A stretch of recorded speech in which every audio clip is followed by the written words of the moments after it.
Hello friends, welcome to M1 centre. तो आइए आज हम लोग देखते हैं भारतीय राज्य व्यवस्था। अब यह जिस भी एग्ज़ाम में भारतीय राज्य व्यवस्था इंडियन पॉलिटी पूछा जाता है तो वह उन सभी के लिए इम्पोर्टेंट है। तो इसमें देखते हैं सबसे पहले कि जो संविधान संविधान के बारे में सबसे पहले औपचारिक रूप से किसके मन में विचार आया था। तो वह आया था 1934 ईस्वी में एम एन रॉय के मन में ये विचार आया तो कि संविधान सभा का गठन किया जाए। फिर इसके बाद संविधान निर्माण की प्रक्रिया। अब इसमें जो संवैधानिक सलाहकार थे BN राव थे, और ये संविधान जो बना है इसमें 60 देशों के संविधान का अध्ययन किया गया था। अब संविधान सभा के बारे में देखते हैं कि संविधान सभा की पहली बैठक जो हुई थी 9 दिसंबर 1946 ईस्वी को। इसी में जो उस समय अस्थायी अध्यक्ष के रूप में चुना गया था, तो चुना गया था सच्चिदानंद सिन्हा को। और जो ये संविधान बनकर तैयार हुआ 2 वर्ष 11 माह 18 दिन। फिर तभी इसमें बाद में स्थायी अध्यक्ष के रूप में डॉक्टर राजेंद्र प्रसाद को चुना गया था। फिर डॉक्टर राजेंद्र प्रसाद को फिर इसमें 3 वाचन हुए। पहला हुआ था 4 से 9 नवंबर 1946 ईस्वी को। फिर द्वितीय हुआ 15 नवंबर 1948 से 17 अक्टूबर 1949 ईस्वी तक। और तृतीय हुआ है 14 से 26 नवंबर 1949 ईस्वी तक। और इसका प्रतीक था, जो इसकी मोहर थी, वो थे क्या? हाथी। अब इसमें संविधान सभा में जो कुल सीटें थी वो थी 389। कुल सीटें 389 थी, जिनमें प्रत्येक 10 लाख की जनसंख्या पर एक प्रतिनिधि चुना जाना था। अब इसमें ब्रिटिश भारत से 296 सीटें थी और देसी रियासतों से 93 सीटें थी। अब इन टोटल में महिलाओं की जो सीटें थी वो कितनी थी? 15। और इसमें जो ब्रिटिश भारत में थे तो इसमें कांग्रेस से 208 प्रतिनिधि थे और मुस्लिम लीग से 73 थे और अन्य दल से वो थे 15। अब संविधान सभा के मुख्य प्रारूपकार कौन थे? ये थे SN मुखर्जी।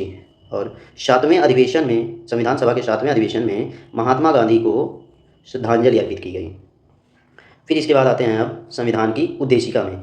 तो इसको पेश किया था जवाहरलाल नेहरू ने। कब पेश किया था? 13 दिसंबर 1946 ईस्वी को। और स्वीकृत कब संविधान सभा द्वारा दे दी गई थी इसको? 22 जनवरी 1947 ईस्वी को। अब जो ये उद्देशिका है, इसमें न्याय सब मतलब न्याय कितने प्रकार की? तो 3 प्रकार की, सामाजिक, आर्थिक और राजनीतिक। इसी प्रकार स्वतंत्रता 5 प्रकार, विचार, अभिव्यक्ति, विश्वास, धर्म और उपासना।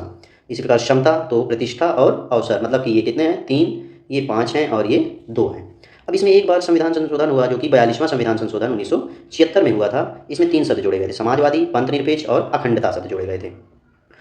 अब इसमें जो इस प्रस्तावना में उद्देशिका में उल्लेखित तिथि है वो कौन सी है? 26 नवंबर 1949। अब यह वही तिथि है जब संविधान को अंगीकृत कर दिया गया था। अंगीकृत, अधिनियमित और आत्मार्पित शब्द उसमें यूज किया गया है। अब इसमें उस दिन लागू कर दिए गए थे 15 अनुच्छेद। अब फिर इसके बाद संविधान दिवस जो है ये 26 नवंबर को मनाया जाता है। अब इस दिन फिर 2015 से इसको मनाया जाने लगा है। 2015 से। तो उस दिन क्यों मनाया गया? क्योंकि इसी दिन 125वां जन्म वर्ष, क्योंकि इसी वर्ष 125वां जन्म वर्ष था किसका? भीमराव अंबेडकर जी का। अब पूर्ण रूप से ये लागू कब किया गया था? तो 26 जनवरी 1950 ईस्वी को इसको पूर्ण रूप से लागू कर दिया गया था। अब फिर भारतीय राष्ट्रीय कांग्रेस, हाँ, ये जो 26 जनवरी की तिथि क्यों चुनी गई थी? तो इसके पहले का इतिहास है कि भारतीय राष्ट्रीय कांग्रेस लाहौर अधिवेशन 1929 की घोषणा में उन्होंने कहा था कि 26 जनवरी 1930 के दिन को पूर्ण स्वराज्य दिवस के रूप में मनाया जाएगा। तो इसीलिए 26 जनवरी को ही फिर इसको, संविधान को पूर्ण रूप से लागू किया गया था। अब जो ये संविधान सभा की ये बात देखिए, संविधान सभा की जो चुनाव की पद्धति थी वो थी अप्रत्यक्ष निर्वाचन पद्धति। फिर इसके बाद देखते हैं संविधान के बारे में ही। तो संविधान पूर्णतः क्या है? ये पूर्णतः हस्तलिखित है। और लिखा किसके द्वारा गया है? तो श्री प्रेम बिहारी नारायण राय जादा के द्वारा लिखा गया। किसके द्वारा? श्री प्रेम बिहारी नारायण राय जादा। ये बहुत इंपॉर्टेंट है, जो कि अक्सर परीक्षाओं में पूछ लिया जाता है। और हिंदी संस्करण के पृष्ठों को सजाने का कार्य शांति निकेतन के कलाकार नंदलाल बोस के द्वारा किया गया है। जो हिंदी संस्करण के पृष्ठों को सजाने का कार्य किसके द्वारा किया गया है? तो शांति निकेतन के कलाकार थे नंदलाल बोस, इनके द्वारा किया गया है। अब संविधान में जब बन के तैयार हुआ तो उसमें कितने उतने समय मूल संविधान में कितने अनुच्छेद थे? तो मूल संविधान में जो अनुच्छेद थे वो 395 थे। और भाग कितने थे? तो भाग थे 22। और अनुसूची मूल संविधान में कितनी थी? 8। लेकिन वर्तमान में अनुच्छेद कितने हो गए हैं? तो वर्तमान में लगभग 465 अनुच्छेद हो गए हैं और 25 भाग हो गए हैं। अब इन 25 भाग में जुड़े कौन कौन से हैं? 4 का जुड़ा है, 14 का जुड़ा है, 9 का जुड़ा है और 9 का जुड़ा हुआ है। लेकिन भाग 7 को क्या कर दिया गया? निरसित कर दिया गया है। फिर इसमें अनुसूची, तो इसमें वर्तमान में 4 अनुसूची बढ़ गई, अब कितनी हो गई हैं? 12। अब इसमें देखते हैं कि जो अंतिम अनुच्छेद अब भी कितना है, उसका नंबर 395 ही है, और अंतिम भाग संख्या कितनी है, उसकी भी भाग संख्या अंतिम कितनी है, 22 ही है, जो कि मूल संविधान में थी। ये बाद में केवल क ख इस तरह लगा के ही जोड़ दिए गए हैं, इसी वजह से ये कितने हो गए हैं, 22 की जगह 25 भाग हो गए हैं, और अनुच्छेद जो है ये 465 पहुँच गए हैं जाके।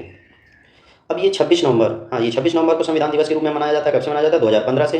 क्यों मनाया जाता है, डॉक्टर भीमराव अम्बेडकर का उस वर्ष में कौन सा था, 125वां जन्मवर्ष था, इसी कारण से अब संविधान दिवस घोषित कर दिया गया था 2015 से।